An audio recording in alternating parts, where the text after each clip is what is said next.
আমরা ভুলে গেছি, আমি ভুলে গেছি, আমরা সবাই ভুলে গেছি যে আল্লাহ তাআলা আমাকে কি জন্য বানাইছে, কি জন্য বানাইছে। যদি মনে থাকতো তো বাজারের এই দোকানগুলোতে টেলিভিশন চলতো না। যদি মনে থাকতো তো মুসলমানের ঘর থেকে মা আর বোন বেপর্দা হয়ে বের হতো না। যদি মনে থাকতো তাইলে মুসলমানের সন্তান বেনামাজি হয়ে জীবন কাটাতো না।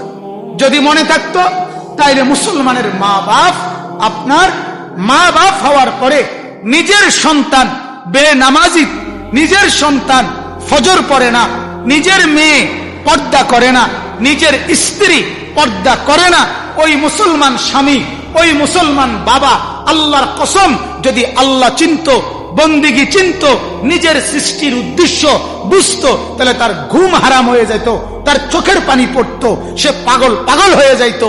হায় আমার কি হবে, এ জীবনের লাভ কি, এ জীবনের অর্থ কি, এ জীবনে বেঁচে থাকার সার্থকতা কি।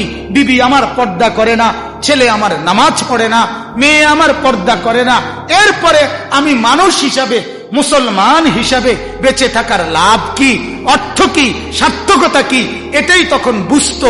মূল কথা হলো ভুলে গেছে আল্লাহকে, ভুলে গেছে মরণকে, ভুলে গেছে কবরকে, ভুলে গেছে আখিরাতকে।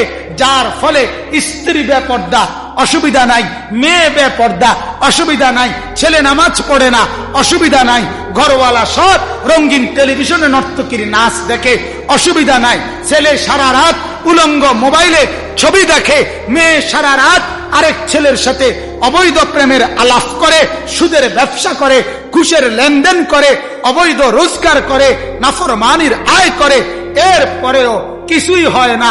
শরীরে, চেহারায়, হাঁটায়, চলায় লজ্জাবোধ করে না, বিব্রত বোধ হয় না। মূল কথা হলো ভুলে গেছে কাকে? আল্লাহকে। ভুলে গেছে কি? মরণকে। ভুলে গেছে কবরকে। ভুলে গেছে আখিরাতকে।